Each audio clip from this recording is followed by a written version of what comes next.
How to fix when Samsung A16 keep restarting.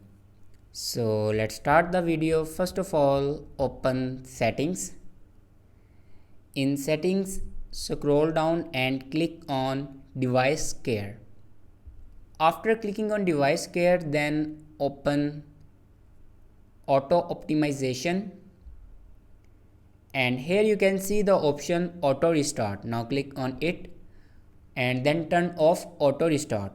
After turning off auto restart, then go back and check your software updates, and here you can check your software updates. If it doesn't update the latest software, then update it to latest software.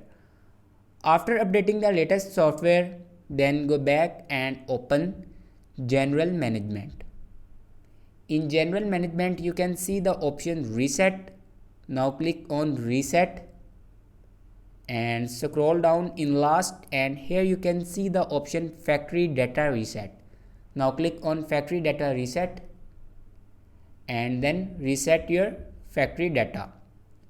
After factory data reset, your problem will be fixed. Thanks for watching this video.